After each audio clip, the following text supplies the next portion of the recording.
Assalamualaikum warahmatullahi wabarakatuh. My name is Vitania Nursia Anantin. And now I will explain about the ESP, or English for Academic Purpose. At the first, I will explain the definition of ESP.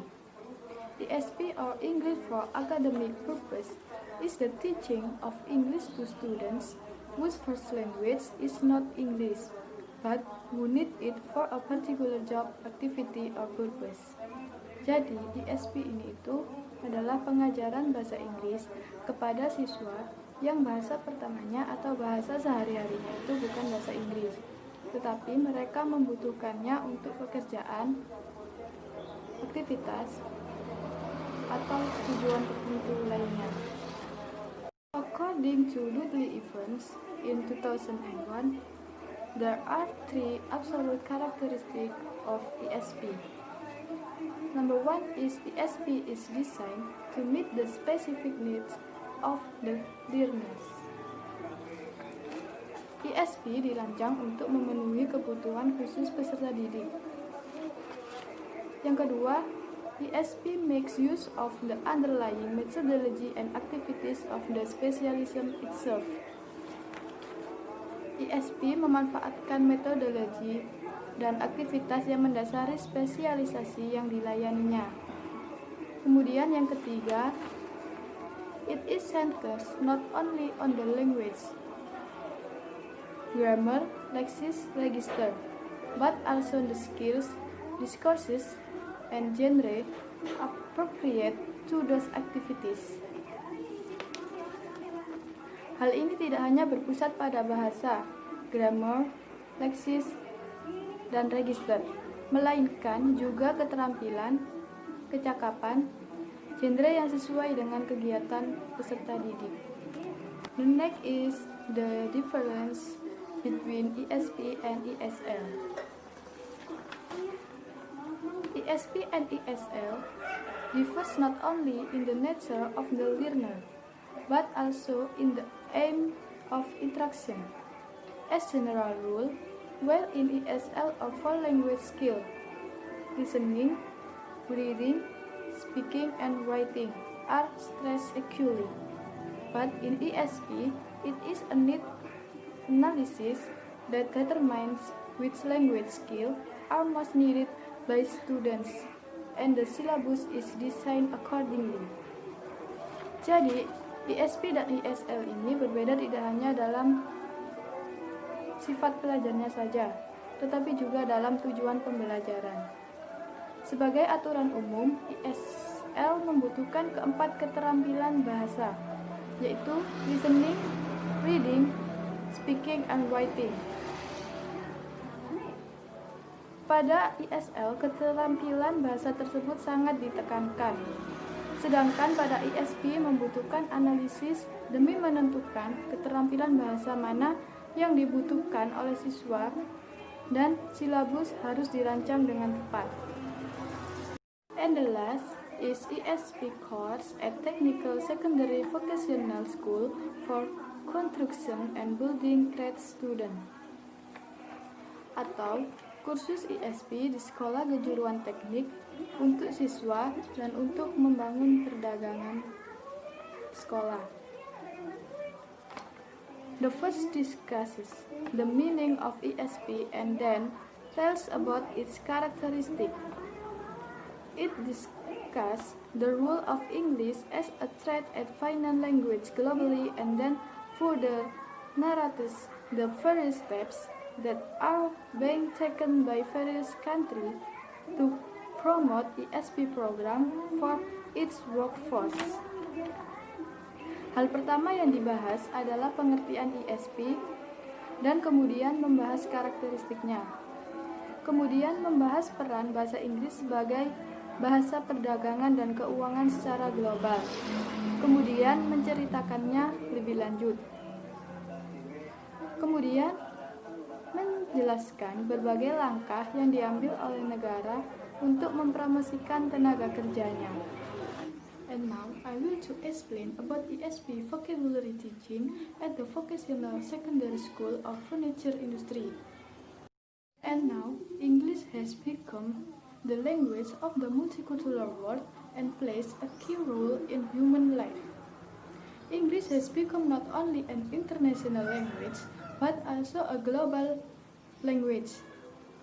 Nowadays, English is a language which is communicated in every part of the world.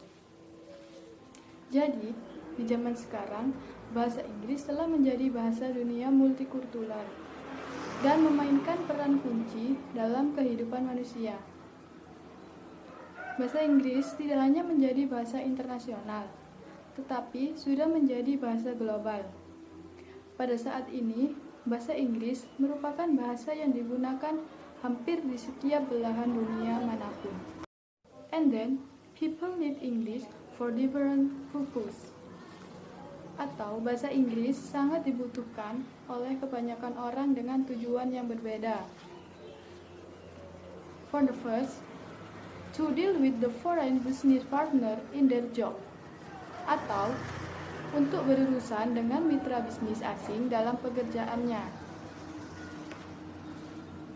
And the second, to know it for their studies. Atau untuk mengetahuinya dalam beberapa studi atau belajar mereka. And the third, to travel abroad to meet other cultures or on holiday. Jadi, gunanya untuk berpergian ke luar negeri untuk mempelajari budaya negara lain atau sekedar hanya liburan. For example, some students will be specialists in wood or furniture processing industry as carpenter, folk art joiners, and wood or furniture processing supervisor or managers. The invention ESP of this work is to demonstrate teaching vocabulary in a dynamic form, in practical form, in the form of practical exercise, and remember the new word actively.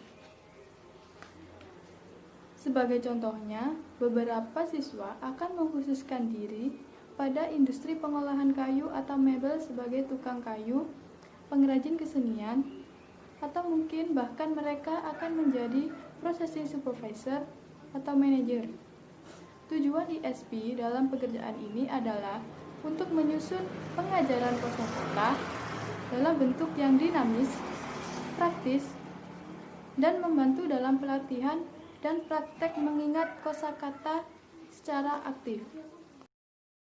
And then, motivation of vocational students atau motivasi siswa sekolah menengah kejuruan.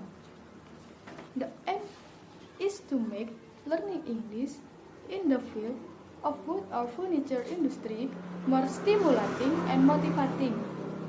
It is necessary to realize that students learning a foreign language may only well if you find a way to activate the encourage their desire to invest effort in the learning activity. Jadi, tujuan memotivasi siswa adalah agar pembelajaran bahasa Inggris di bidang ini lebih merangsang minat siswa supaya termotivasi dalam belajar ESP. Karena perlu disadari bahwa siswa yang belajar bahasa asing mungkin akan terlaksana jika kita menemukan cara untuk mengaktifkan dan mendorong keinginan mereka untuk menginvestasikan tenaga dalam kegiatan belajar. And the last, ESP vocabulary teaching atau pengajaran kosakata ESP. The students at the vocational secondary school of furniture industry should study ESP vocabulary, especially English for technician. Sekolah menengah kejuruan industri harus mempelajari kosakata ESP, terutama bahasa Inggris untuk teknisi. Kennedy and Bolito distinguish the word categories for teaching technical vocabulary into 3 categories. Jadi, Bolito dan Kennedy membedakan teknik pengajaran ESP menjadi 3 kategori. At the first, technical abbreviation, symbol, and formula, atau singkatan teknis, simbol, dan rumus. And the second is subtechnical vocabulary. Example, invention, dance, and isolation. Atau kosakata teknis, contohnya derivation, dense, and isolation. And the last is highly technical vocabulary for specific technical field, atau kosakata yang sangat teknis digunakan di bidang teknik tertentu. I will to explain about the international sample lesson plan. Can be seen in the example of the sample lesson plan. The first is topic. In here, the topic is measuring tools. In the topic consists of date, class, length, target level, number of students, school or course, material use, skill, and aim.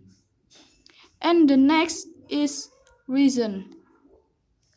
And in international sample lesson plan consists of 11 stages.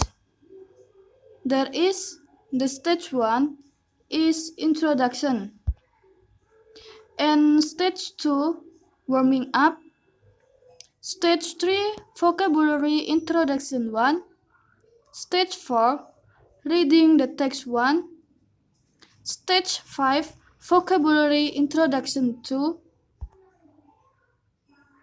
stage 6 reading the text 2, stage 7 practice writing exercise, stage 8 vocabulary introduction 3, stage 9 practice labeling exercise and speaking,